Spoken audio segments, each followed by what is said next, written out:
VHS Cole. VHS Cole. VHS Cole. Lost my train. I'm Sean, and that's stupid. I'm Kyle. This is VHS Cole. Bang. Gotta start in the streets. Extra hard for these hoes. We work hard in these streets. Young got X in the mows. I don't really gotta work hard on the streets. I like to sit around. Take it easy. I'm a little bit too old to work hard in the streets now. Now I take it easy. I'm more of a lounger. I'll lounge in the street. Take it easy. What's the big news this week? What's the scoop? What's the rumpus? A lot of shit with Trump, but we're gonna fight about Bernie and Warren instead of trying to attack Biden or anything. Biden's a wiener. He'll kill himself anyways. He'll actually, I saw in his New York Times interview, he says, I ain't dead yet, I can't die. So have you read those? Cool. I think the interviews come out tonight, but have you actually read the transcripts? Some of them are weird. He Crazy comes off shit. fucking insane in some of those questions. I think it's because he is insane. I don't know if he's insane. I think he might just be, getting old. Losing it a bit. But, Trump's losing it a lot, so I guess we could do worse. That's what I keep telling myself. I think it'd be cool to have those two idiots debate, to be honest. They'll just say the craziest shit to each other. It's gonna turn now listen here, Buster, let me tell you, you gotta think about, alright, so Corn Pop, and we came breezing through town, and I said to the guy, you can't one at a time, alright? This is 2 times, alright? And then, so that's what you get, Jack. It was bam bam. Fucking Biden. It's just like free association beat poetry. Other good stuff. Cyberpunk 2077 has been delayed. I'm not gonna. I probably will play it, I guess. But I haven't played any of the Witcher games either. Yeah. I started reading the Witcher book. I told you this. The first collection of short stories. The prose is not good. Yeah. I stopped reading it to start reading a bunch of westerns, and I did pick it back up again like a night or two ago. Yeah, they're all trash. Trash. But it worked out this week because I've been reading like The Shootist, and I read the Zen Grey novels. The shit I gave Dad for Christmas. Mm-hmm. And I'm reading Lonesome Dove right now. Lonesome Dove. Worked out good for this. Yeah, when it was announced that it's going to be delayed, all the nerds on the internet were, because CD Projekt Red has like such, fervent support. Everyone was like, well, as long as it produces a better game and hopefully, this means that they won't have to do any crunch to get the game out. Meanwhile, they're going to die. Later that day, during a shareholder meeting, the developers were like, oh yeah, we're definitely going to be working long hours. There's going to be crunch, no big deal. And no one said anything about it. So it turns out nerds on the internet don't actually care about labor rights or anything. It's just some buzzwords that they heard about in the last couple of years. I'm glad that they're really into a cyberpunk game. Well, I like that they're using the method, right?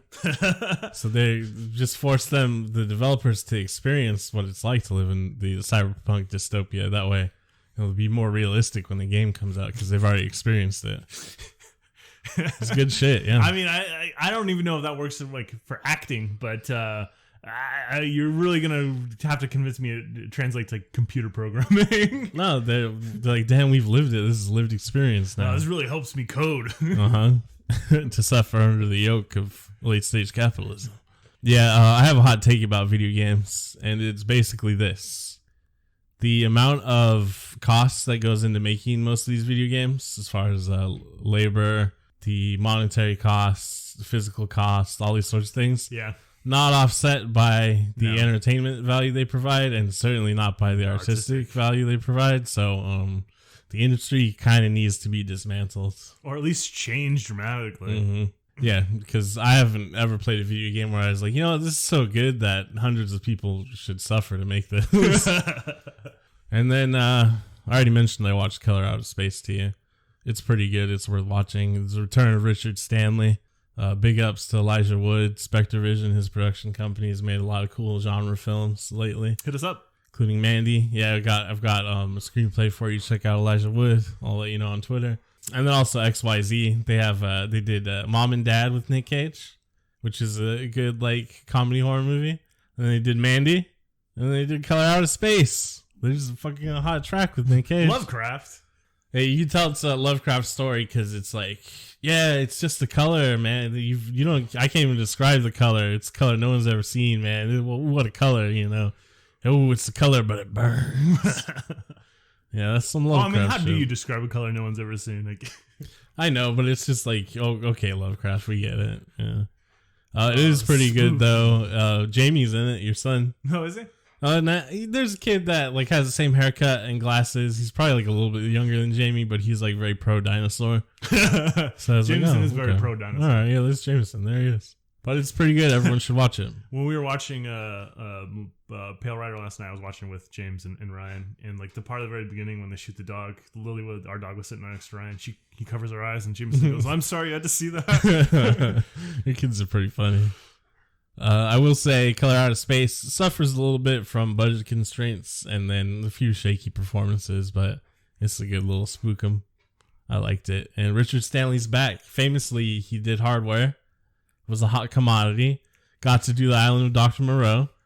Got kicked off of it, and then lived on the island where they were filming it still, and got snuck in by some of the crew, and he appears in the film in makeup as like a dog man. And he's kind of a crazy person, but I'm glad he's back. I'm interested to see what else he can do. If you guys have never read about the production of The Island of Dr. Monroe, please do, because it is way better than the actual movie. Yeah, there's a documentary about it that's much better than the actual movie. And the movie's not bad. It's all right. It's weird. Mm-hmm. It's got Val Kilmer. It's a nice piece of like unloved schlock, is what I would say about The Island of Dr. Monroe. Speaking of unloved schlock, this week we watched Pale Rider. Oh, man. Right off the top. People love this schlock. Warner Brothers will be proud to bring you the next great American Western. Clint Eastwood, Pale Rider.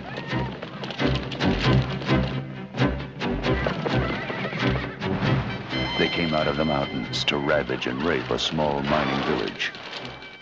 Suddenly, a stranger appeared, and hell followed with him.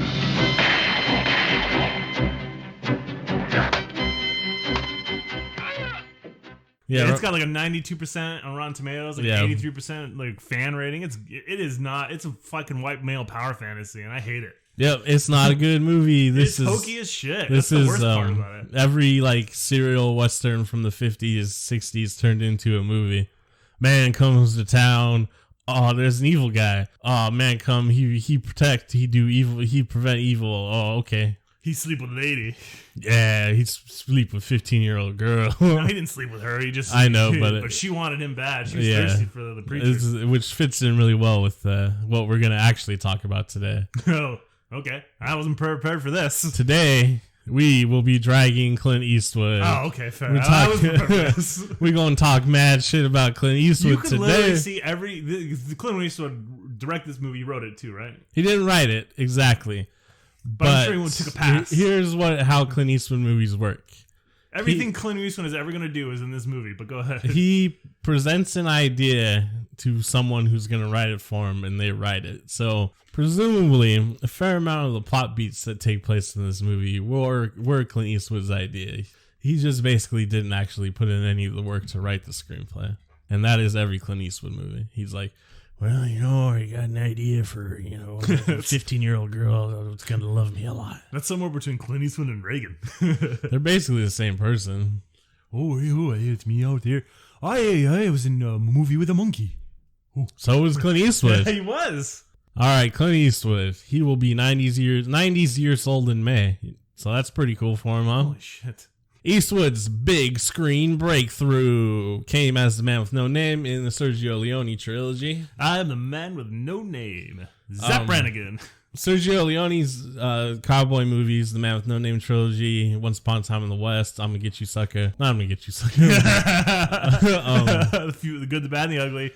It's Duck You Sucker. There it is. Duck You Sucker.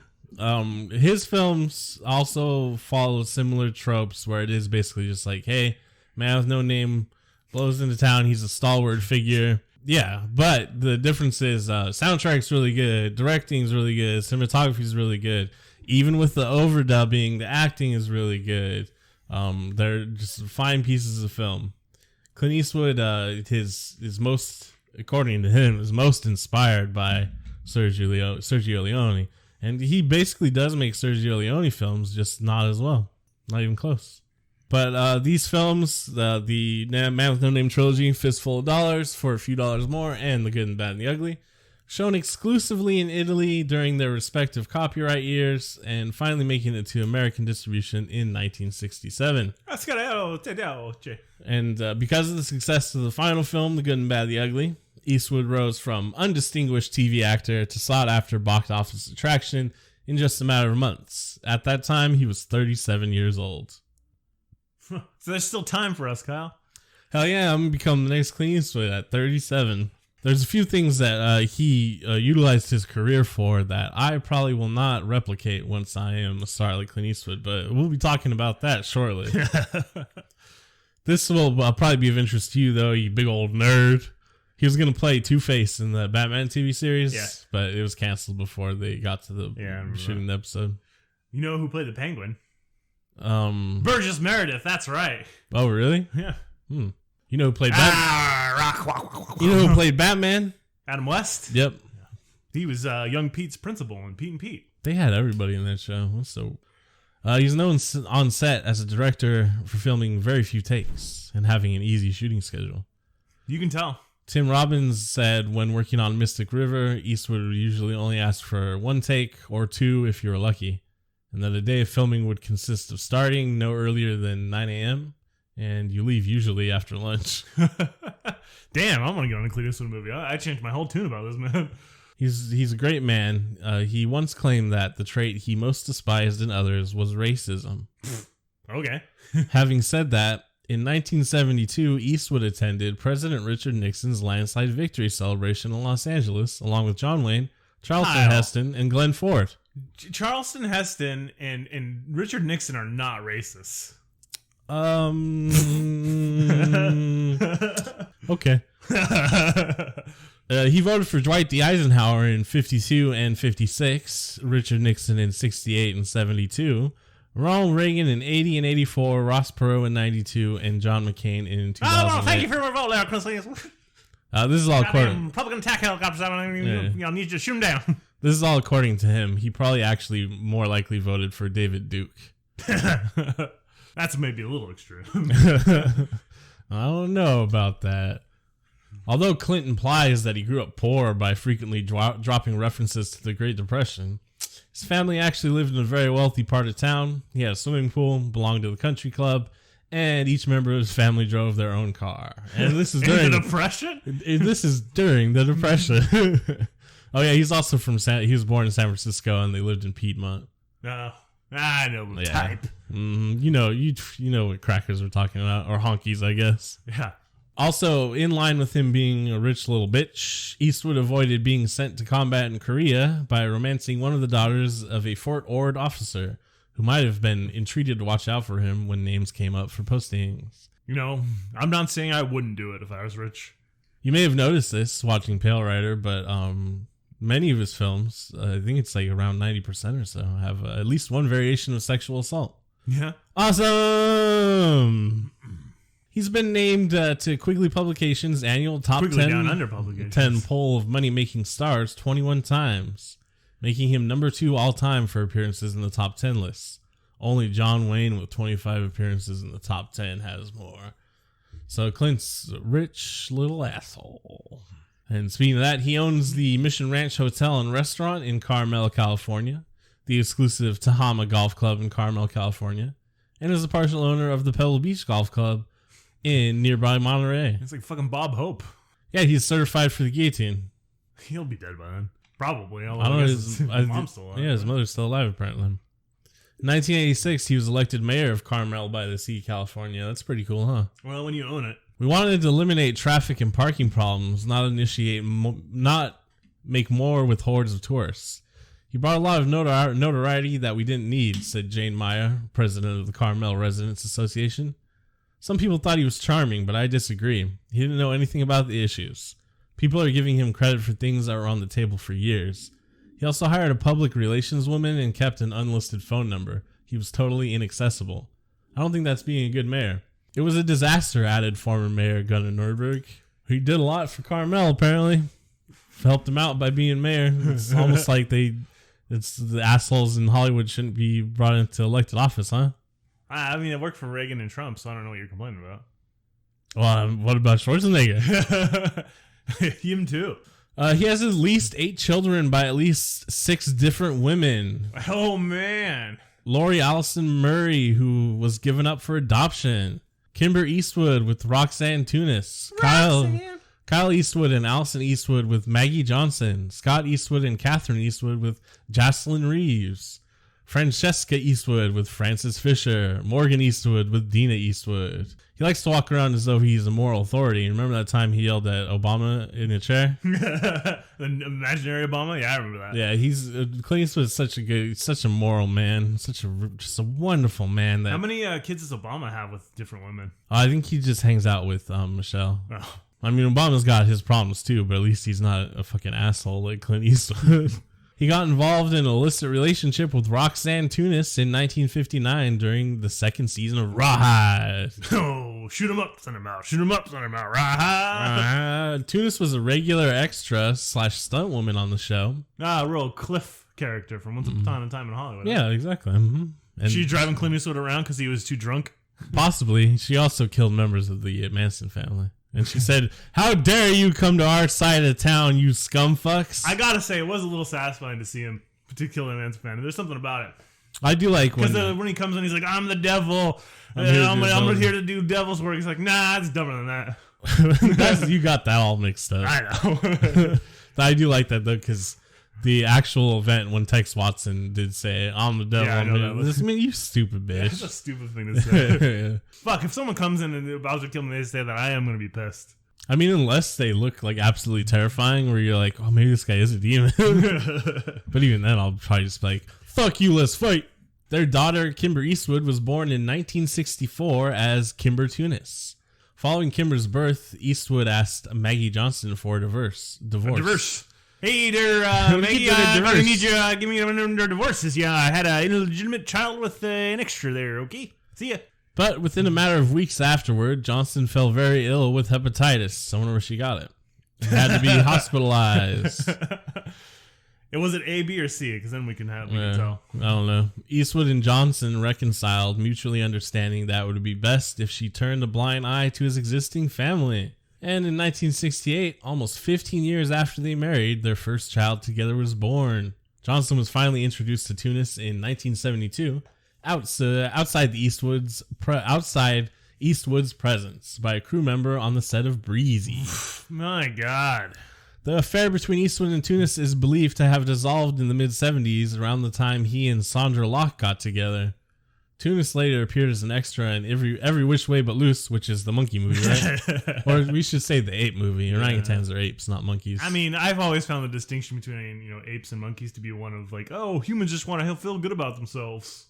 The difference is the fucking tail. No, there's like other major differences. We even have great apes and lesser apes for specific reasons. Whatever. You're not a biologist, you don't know. Neither are you, motherfucker. As a member of the audience at LA's Palomino Country Western Club, where Locke's character sings, but Eastwood didn't tell Locke about Kimber until 1983. She thought it was cruel that he admitted he was Kimber's father, but never treated her accordingly.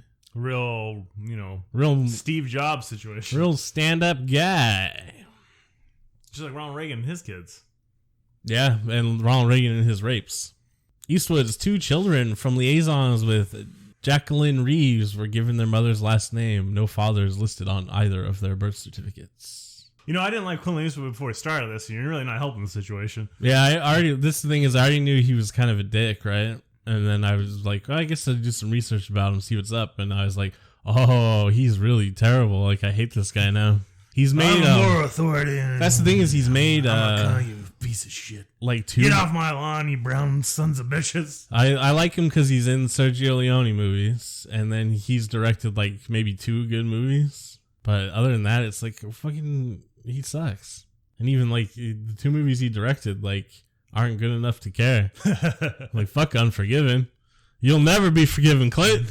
Former longtime companion Sandra Locke blasted Eastwood in her autobiography, The Good, the Bad, and the Very Ugly, A Hollywood Journey. Oh, wow. Yeah. Locke described Eastwood as a monster who thought nothing of destroying anything inconvenient to him and likened the actor to O.J. Simpson. Oof. Wow. That's bad news. You don't want to be like the Juice. Not in this day and age. Unless it's about like your running back career. Or how funny you were in Naked Gun. I'm like, ugh. Others who knew Clint said that I had been far too kind to him, she said of this evisceration. Neither Eastwood or his publicist, Joe Hyams, would comment. Think we can get him a comment on this podcast? Probably not. Hopefully, someone send it to him when it comes out and just tweet it at him or whatever. I don't know if he's on Twitter. He's 90. It's probably not. Send him an email or like a letter. I'll put a cassette in there. If you send him a letter and it's got like the hyperlink in it, he'll probably like try to click on it. Locke reiterated a previous testimony that Eastwood had manipulated her into having 2 abortions and sterilizing herself in the 1970s. I don't believe a woman should have an abortion. All life is precious to me. And that he sabotaged her directorial career after their 1989 split. But that's never happened in Hollywood. No. Yeah, ridiculous. I mean, there's tons of evidence that he did do exactly that, and Warner Brothers got sued about it. But she also made a new allegation that he sired another woman's 2 children during the last 3 years of their relationship. The allegation of secret children was not even acknowledged. Goddamn, Clint, just like fucking pull out. It was not even acknowledged by mainstream media, despite the fact that Locke's book exposed the kids' names and exact birth dates. Published reviews misrepresented the book by omitting its serious accusations and emphasizing trivial tidbits instead. One anecdote widely printed in lieu of anything relevant was Eastwood's habit of asking, "Sweetie, did you floss?" before they made love.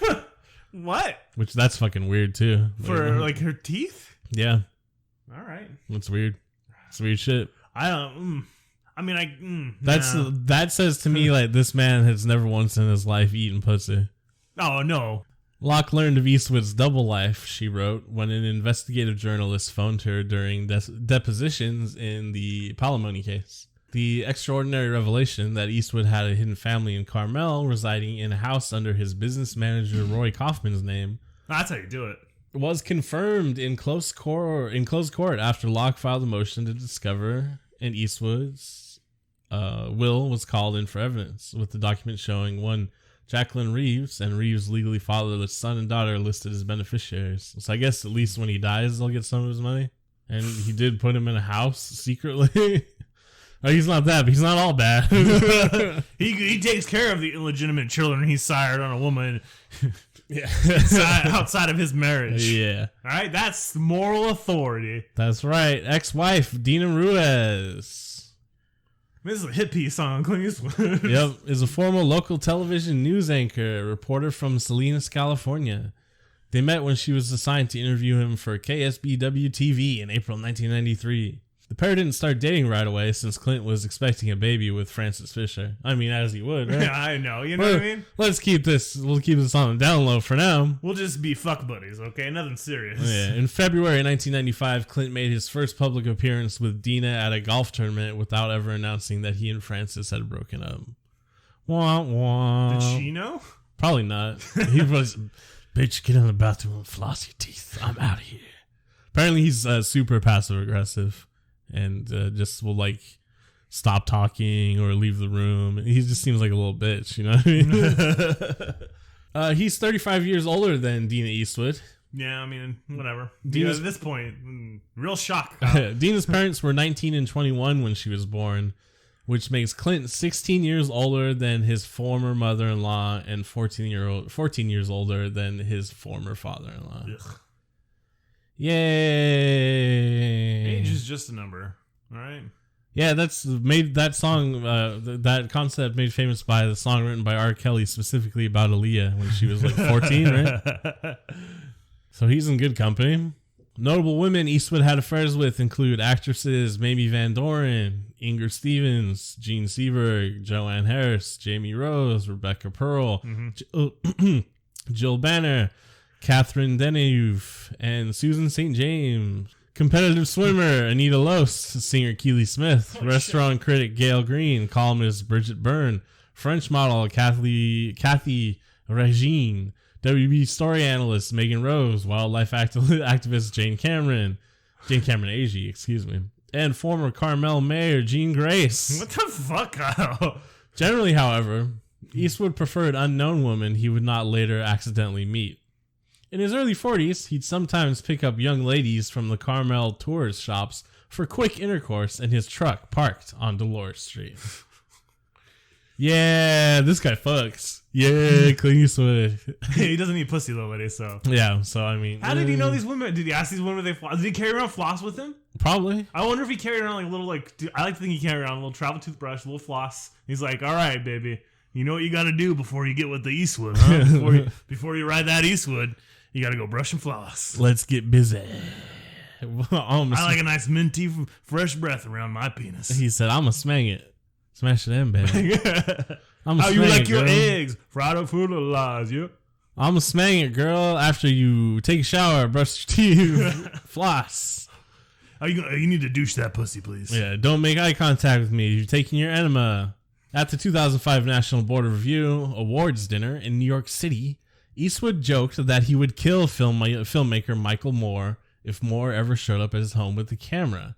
An evident reference to Moore's controversial interview with actor Second Amendment advocate Charlton Heston, who's also a piece of shit, by the way. We could drag his ass too if maybe that'll come up later in another episode. We'll watch Return of the Planet of the Apes or some shit and then we'll bring up Heston. After the crowd laughed, Eastwood said, "I mean it." Publicly, Eastwood has not commented further because he wasn't joking. And to kind of put that in perspective for you, although Eastwood and his films have been associated with violence throughout his career, he claims to personally detest violence. And then killing Michael Moore is not violence. I don't particularly like violence. I will kill Michael Moore. I call it justice. Me personally, I appreciate justified violence, so I will kill Clint Eastwood. And I'm not a hypocrite about it. He had a long-held obsession with New York Times film critic Pauline Kael because she never liked his work. After her review of The Enforcer, which is a terrible film, by the way, Clint asked a psychiatrist to do an analysis of Kael from her reviews of his past work, which he had memorized verbatim. It concluded that... Did you bring in a body language expert, too? He concluded that Kael was actually physically attracted to Clint, and because she couldn't have him, she hated him. How do you fucking tell that from a goddamn movie review? That psychologist should have his license revoked. Therefore, it was some sort of vengeance. This is all according to Clint Eastwood, though. So it kind of sounds like he made it up. He was obsessed with it. I mean, he was, obviously, but did he actually pay a psychologist for this shit? He might have. I mean, he's got money to throw around, and he's a crazy person. He did lifeguard for a summer at the Kennydale Beach in Renton, Washington, 1953. He never had to bring his lunch. He never had to do any of the normal duties like beach cleanup because all the girls would do it for him, according to Penny Wade, chief of budget and personnel for King County Parks. There are stories, Wade added. I'm sure there are. According to Robert Daly, if they ever called a meeting of all the people Clint has screwed over, they'd have to hold it in the LA Coliseum. All right. Yeah, he's also a piece of shit to his co-stars, producers, other directors, writers, people that worked for him, worked around him, all sorts of shit. Yeah, I mean, no surprise there. I mean, you see the way he treated his wives. Mm-hmm. The first incarnation of his publicity advanced the fairy tale that Clint was a star on the high school basketball team. And this became an established nugget of his life, carried down in permutations through the years in articles and his book. But Eastwood on Eastwood. It's not true, in case you were wondering. I wasn't. Oh. I just assumed it wasn't. I assumed it was like a Vanilla Ice thing. Like, oh, yeah, I was a motocross champion when I was a teenager. Yeah, I fucking ruled at basketball. But for some reason, in Rolling Stone magazine, he told them in 1985, I didn't really get involved in team sports because we moved so much. So he's not even supporting his own lie. And in fact, he gave up that other lie to tell another lie because in actuality, he never moved. He didn't move at all between the ages of 10 and 19. He's just a fucking scrub.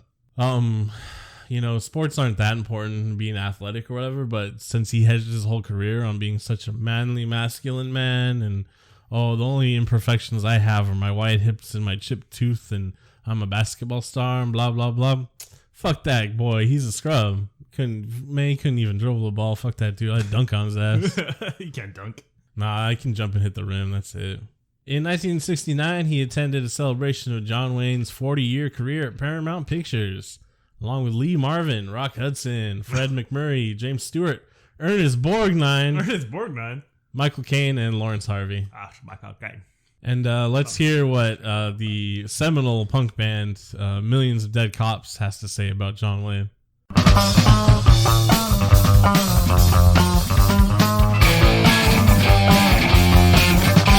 John Wayne was a Nazi. He liked to play SS. He had a picture, Adolf the boy, tucked in his cowboy vest. Well, he would string up your mama. Sure, he would torture with your pop. Sure, he would march you up to the wall. Sure, he would hang you by your left ball. He was a Nazi. Not anymore. He was a Nazi. Not even the score. He was a Nazi. Not anymore. He was a Nazi.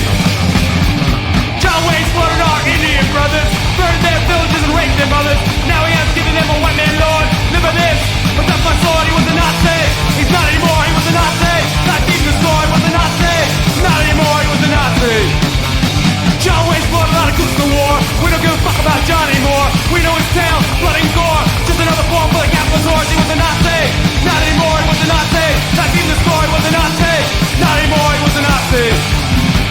John Wayne wore an army uniform. Didn't like to switch the facts, didn't conform. Great white hero had so much nerve. He lived much longer than you deserved. You were a Nazi. Not anymore. You were a Nazi. Not even the score. You were a Nazi. Not anymore. You were a Nazi.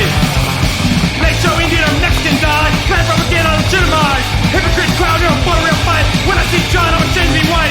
Get back Christian, this year around. God's alive, you're roasting now. Well, John, we ain't got no regrets. Long to die, till a painful death. You were a Nazi. Not anymore, you were a Nazi. Death even the score, you were a Nazi. Not anymore, you were a Nazi. Death even the score, you're dead, dead, dead.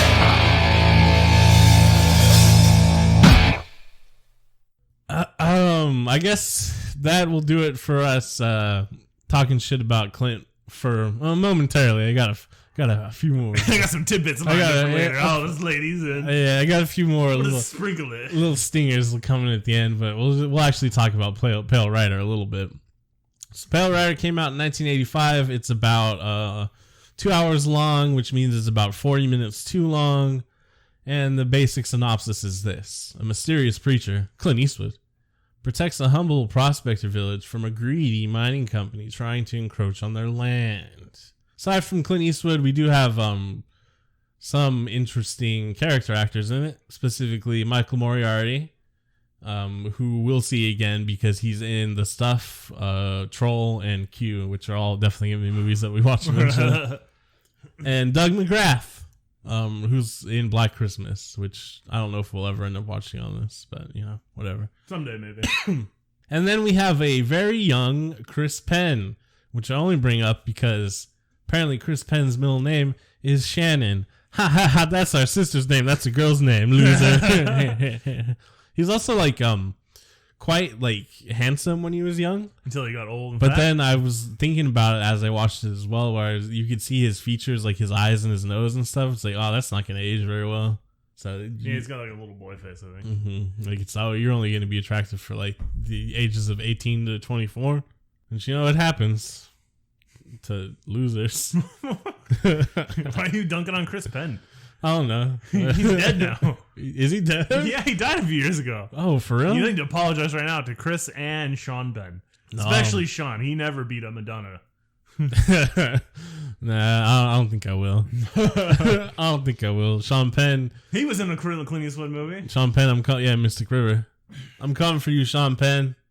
You old ass man. Also, you're 5'5", piece of shit. Beating up Madonna, you little piece of shit. She could have whooped your ass. The only reason he's able to beat her up is because he snuck up on her and tied her up and shit. Otherwise, she'd be like, "Fuck you, Sean. Whoop your ass." The movie marked the return to the big screen of Clint Eastwood's man with no name, nameless drifter type character. Man, I'm a preacher.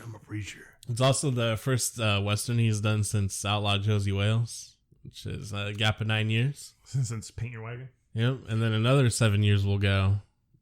We'll pass us by and he'll give us Unforgiven.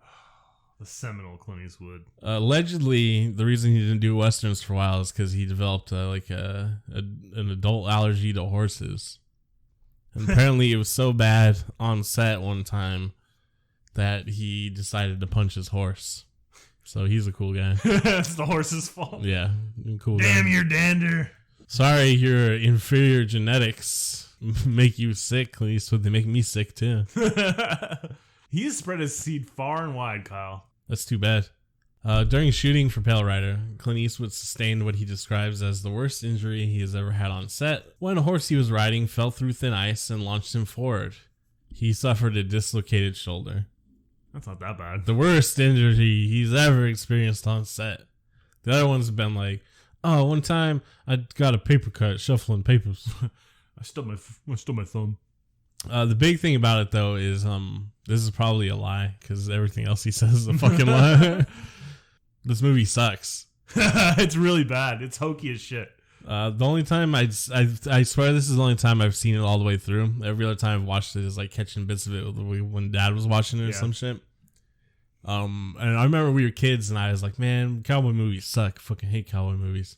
Now that I'm older, I have an appreciation for cowboy movies, but Not this one. not when they're just ripped straight from a 1950s, 60s serial cowboy show and extended to 2 hours. My big complaints about it are Clint Eastwood can't really act. Costume design's terrible. Set design, everything looks cheap. Yeah, it's shot really weird. It's shot like a 60s TV show. Everything's really flat. No dynamic shots. They seem to be using the same squibs that Peckinpah used in fucking Wild Bunch. So I'm not sure why they're doing that in 85. The violence is cartoony. The There's villains are cartoony. the sexual- Except for the only guy that's even somewhat threatening is the marshal. yeah, But his deputies are just goofs. Stockburn. Yeah. Well, they're just like his little. You remember in the Transformers when His Galvatron hears Scourge and his armada? Here's the marshal and his deputies. Yeah, they're just like little clones. The sexual assault is treated very cartoonishly when after he breaks it up, he shoots the guy's gun around like it's a fucking 60s TV show. Only interesting costume in it is Clint Eastwood's jacket and hat combo. Everything else looks like fucking garbage. And my biggest problem with it, young 15-year-old girl is supposedly in love with old-ass Clint Eastwood. And her mom is too. Mm-hmm. It's the strangest fucking love triangle. She's like, I can't. You'll leave again, and so I can't be with you. But just this one night, and then I'll marry Hull, who's he's fine, I guess. He's Michael Moriarty, no problem. He's as tall as Clint. It's fine. No, all the characters are underdeveloped, including Clint Eastwood's character. The marshal just kind of comes in out of nowhere after being mentioned once. Basically, it's just a real slapdash affair. I'm not sure why it is the most successful Western film of the 80s, and why people thought it would be a good idea to let Clint Eastwood continue making movies. Because this is garbage. I guess there wasn't much competition. It was this is 5 short years after the Heaven's Gate debacle. No, I don't mean the You don't mean the cult? not the cult, because that happens in 96, 97. But the film Heaven's Gate, which was it was supposed to be an epic Western, and it was just a huge flop. And after that, Hollywood really was like, ooh, we got to avoid Westerns for a while. This is Clint Eastwood's answer to that. And to be honest with you, Heaven's Gate is a much better movie than Pale Rider. But Heaven's Gate gets a pretty bad shake for what it is anyways. No one was ready for what he had to say about a mining town. But here comes Clint. I'll tell Pale you about Rider. a mining town. I'll tell you about what it's like to do a mine. Bring that rock. You gotta have faith. It's about faith. You can't. You got to run this preacher out down and have faith. They'll hold them together. God damn it, the Lord. Yeah, nothing in the movie really makes sense. It's like, oh, there's a big rock. Oh, we big man come break big rock. We break big rock. Oh, we get gold now? And then the mine guy's like, oh, you think you get gold, but no, we get gold. And that's about it. And there's a preacher who knows the marshal. And the marshal knows the preacher, but The marshal had shot the preacher. that man's... Or his deputies shot him. That There's man- 6 shots in his back, but there's seven dudes. So I'm assuming it's the 6 deputies that shot him. I don't know. The thing, he's supposed to be a ghost. He's like a wraith. He's not... that's the thing is he's not... I was going to say that this is a wraith movie. Yeah, that's what they're alluding to is, yeah, he's not a regular man. He's a wraith. He's returning for vengeance on the marshal, I guess. But along the way, he decides to help the mining people. The hoods. And the only reason he runs into the marshal again is because of the stuff with the mining people. I don't know. Does it make sense? It rhymes. It's like poetry or some shit. It's about family. Is it? I don't know. That's what they said Star Wars is about. Wait, Star new Wars, one? Yeah, the new trilogy is about family. All right. It's about family. I guess family legacy because they couldn't possibly come up with any new ideas. Oh my god! And the Emperor's back. It's terrible to look at. I hate it. Yeah, it's not visually interesting. It's the soundtrack is non-existent. Like you said, the characters are thin as shit. I hate all of them. I hate everything. I don't even have the wherewithal to hate any of them because they barely exist. They're all paper thin. Every character. There's oh shit! It's supposed to be sad when Conway gets shot by the deputies or whatever. That's like the first time he's in the movie. No, he gives a couple of character bits. I guess he's like, "Oh, you're not much of a liar, there, Hole. You're a hell of a man, but you're not much of a liar." Yeah, I guess. Well, I have a weird Irish accent. Well, yeah, it's because he's not. Well, he's Irish American, but he's not Irish. Didn't put in too much work to get it going. Paul. Should have listened to the store manager. Got you out of here, but we really wanted to hang out in town. The town is 4 houses and 2 people. We see the store manager and his wife, and then LaHood's boys. Where are all these other people in this fucking town? Clint Eastwood's There's known. more people live in the mining camp than the town, and I'm doing air quotes for when I say town right now. Clint Eastwood's known for coming in under budget and under schedule, so this is why he's like, "Fuck it, we don't need people to live in this town." Oh, you got some old ass. I can't have too many extras. I might stick my dick in them. You got some old sets from Lonesome Dove. Awesome. Or is Lonesome Dove's after this? I think Lonesome Dove's after this. I think it's like 88. I don't know. Let's head on down to Spawn Speaking Ranch. of which, I mentioned already. I'm reading Lonesome Dove, and it's a better cowboy book than this. Although they're not really out for revenge necessarily. It's cattle drive time. There's only 2 good cowboy books. You ready? Assassination of Jesse James by the coward Robert Ford. Blood Meridian. Everything else is Pale Rider garbage. As far as I know.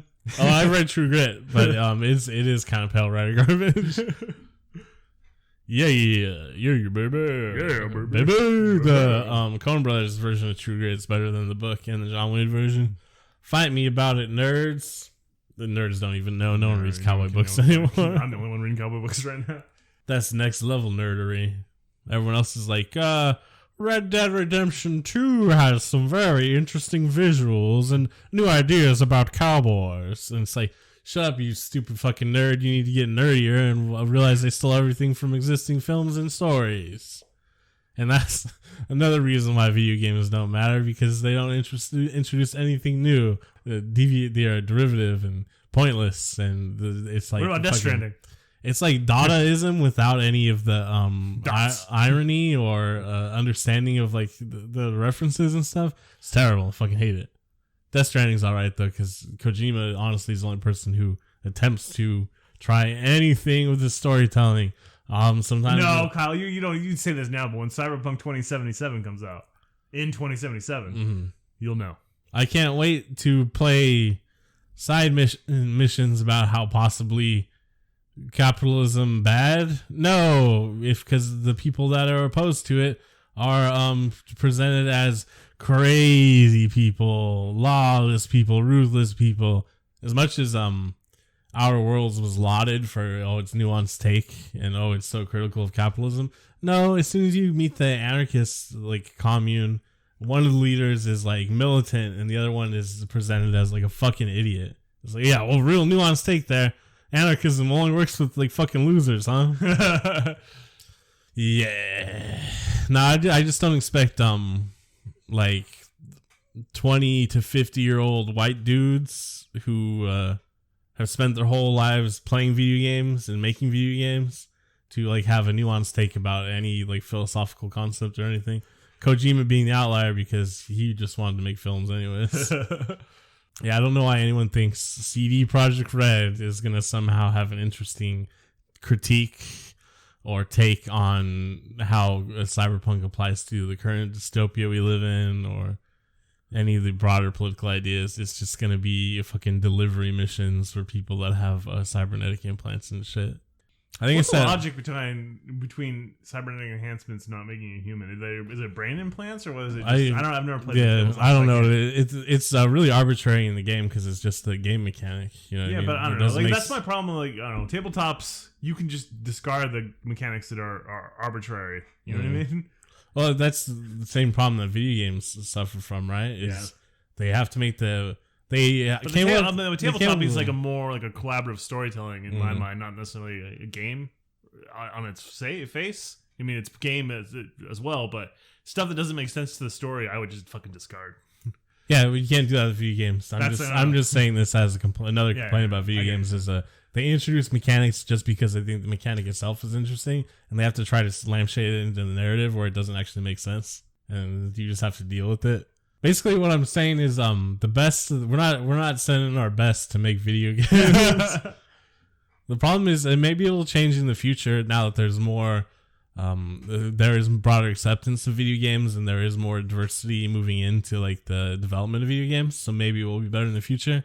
But everyone I know personally who's gotten into the video game industry, people that are really into video games, blah blah blah blah, they're fucking boring nerds. So I don't expect them to produce anything interesting as far as narrative or pushing the art form further. And that's why everything now is instead of like titties and violence, it's like what would it be like to be a dad? Because they can't see anything out of their narrow vision of like their own personal existence, and they're all fucking boring people. So you get fucking boring derivative stories. Kind of like Pale Rider. Bringing it all back. And that's why I hate Clint Eastwood and all his vassals who went on to produce video games. This is one of those movies where I'm watching it and I'm like, oh, these are the kind of movies that like the alt-right watches.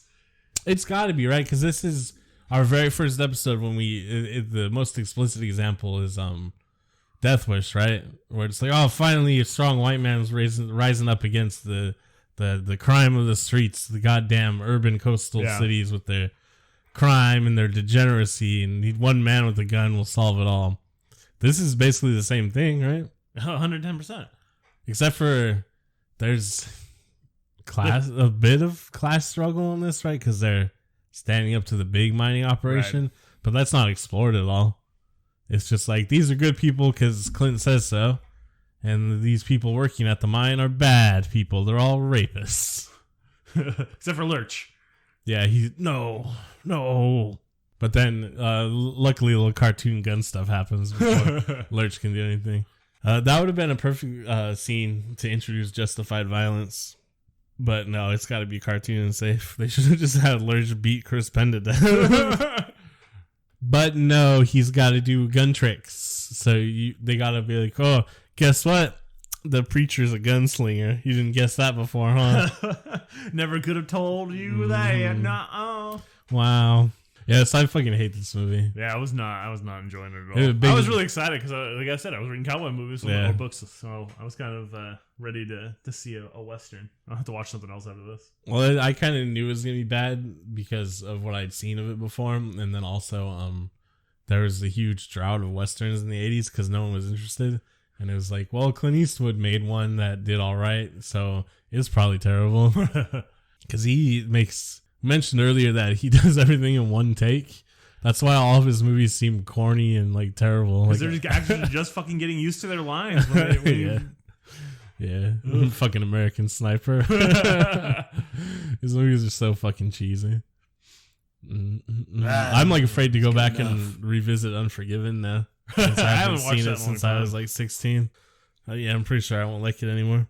One final thought, a little story I want to bring up about Mr. Clint Eastwood. And it goes like this. One afternoon in the early 1970s. So Eastwood would have been about 60 now. No, so he's born in 1930. So he's coming up on 40, I guess. Yeah. Eastwood and his friend Paul E. Lipman were walking around San Francisco. A random woman on the street, who happened to be of short stature, just his type, sniffed, "Oh, you're Clint Eastwood. I hear you're a bum lay." Bum bum bum. Clint was very stunned and a total loss for words. He stretched his neck muscles mightily. Oh, I should point out this comes from the only approved biography of Clint Eastwood that was written by like one of his best friends, and it's like super like, oh, here's some. It's like masturbating over Clint Eastwood, stroking his dick the entire time. Yeah, stretched his neck muscles mightily, as he always did when stuck for a quick response. Sinews throbbing, and then finally managed. Well, where'd you hear that? To which she pertly answered, "Oh, it's all over town." After a few more neck stretches, I guess. So weird. It was your bird. Clint invited her for a drink at some club to discuss the matter. Then spent the night at a Sausalito. Oh, fucking Sausalito. Fucking rich people. At Sausalito's Altamira Hotel, trying to prove otherwise. The next morning, he's been married for 3 years at that point. Oh, he's definitely married and has like a mistress and like a side piece, and this is like the 6th woman he slept with today. All of them were pregnant, and he's having them all have abortions or putting them up for adoption. He would probably just punch some of them in the stomach. Vigorous exercise. Yeah. The next morning, Lippman asked her if she still thought Clint Eastwood was a bum lay, and she held out a flat hand, palm down, and wiggled it as if to say, A ringing endorsement. The thing that's interesting about this story, though, now that I read it again, is the next morning his friend Lippman was just hanging out to ask how it was. He's like, all right, Lippman, I need you to come down to that hotel bar at exactly 9 a.m. when I kick her out. All right. I'm sure he had like a whole gaggle of like hangers on, lesser men that were just sniffing around all the time. Like he had some real Lindsey Grahams. Oh, Bill, look at you, Clint Eastwood. I bet you gave her the best dick in your life, huh? Oh, boy, Clint. Oh, fellas. Oh, Clint. Oh, buddy, you're so strong. Oh, stretch that neck, Clint. Oh. Not to feed into like regressive anthropology, but like, you know, when you see the troops of chimpanzees and like there's the lead male and then all the juveniles are always like trying to show off for him. I like orangutans better. That's like the kind of situation I gave him. Obviously, bonobos are the best because they just solve everything by having sex. Now that's the society I want to live in.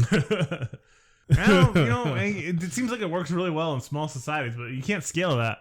Why not? Everything we've done to produce a society we have now is just believing in shared myth. We just gotta create other myths for us to believe in. No, I meant like the sex part specifically. It doesn't scale well. You can't have sex with the world. Trying to stop me. That's how we got AIDS.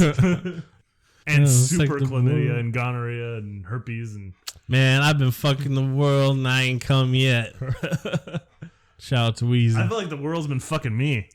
Well, I guess we'll wrap it up for Pale Rider. This has been fuck Clint Eastwood. Yeah, this podcast is more just about how shitty Clint Eastwood is. Like, fucking... Join us next week when we talk about his other fucking terrible trades. No, we're not watching any more Clint Eastwood. I need a break from this, man. What are we watching next week, though? Next week, I'll tip my hand a little bit and let you all know, usually this part of the year, like the after Christmas but still winter part, is like the most depressing time of the year. Yeah, it's like the hardest for me to get through, so I kind of scheduled out some movies that I already knew I liked and were good, so that I just have a good time watching them and thinking about them.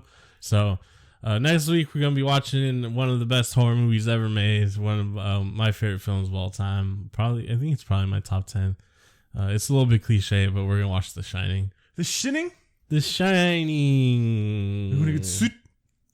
It'll be more fun to talk about because we just talk about it on a personal level with this one, because fucking everyone knows about The Shining and Stanley Kubrick and shit. We don't have to. I mean, for one, I can drag Stanley Kubrick too. He's got a pretty shitty past himself. Yeah, he didn't treat Shelley Duvall very well in this movie at all. No, he's not on the same level as Clint Eastwood at all, but he's kind of a dickhead. That's the big thing. Yeah, we'll talk about it a little bit. Why not? Yeah, we'll talk. It'll come up a little bit. Shelley Duvall's great, though. I love Shelley Duvall. She's olive oil. Yeah, that was the role she was born to play, they say. Yeah, so McVentureProductions.com. Stop playing video games. That's another big message for this episode. Until the industry changes, we gotta stop providing them with money. Yeah, I mean, that's really the only way you'll get them to change is if... Yeah. That's the thing, is you hate to put like the impetus on the consumer, because, you know, It sucks to be a consumer. It sucks to be alive. You really have no power, but yeah, but there it's you go. like fucking. We need to defund the industry somehow, or there needs to be a major push for them to unionize. Because the pushback on what I said is, well, the film industry treats its employees terrible too. And it's like, well, at least they're all unionized. Yeah, I mean, And then they're paid better than the fucking video game industry. Oh, absolutely, yeah. It's way different. And yeah, the video game industry should be unionized as well. A flat hierarchy. Everything should be an elected position and other anarchist things that I believe in. But you got to take small steps. So we'll start off by... I'm sorry, I'm Kyle. I believe anarchy is mass chaos. There's no elected positions. You're doing it wrong. Oh, no. How did that actually come to be what people thought anarchy is? I think it's because that's like the easiest way to dumb it down. And like when you're in high school, that's what everybody says. Just because basically the word itself is like, oh, yeah. I guess, yeah. I don't know. That's pretty dumb, though. But small steps. First step, everything unionized. After that, everyone gets together and they just smash their problems. And by smash, I mean smang it. Smash it and bang it. How you like your eggs? Fried or food alive. Rihanna's single again. Oh, so yeah, I meant to bring that up. everyone tell her I said, what's up? We have a good time together. I just want to spend $420 with Rihanna. Throw over my shoulder, take her back to mine. So, but I mean, like the message is there. The feelings are there. I want to put Rihanna in her Conran and eat her butt. Nah, she got floss first. Nah, I don't give a fuck. I don't care about that.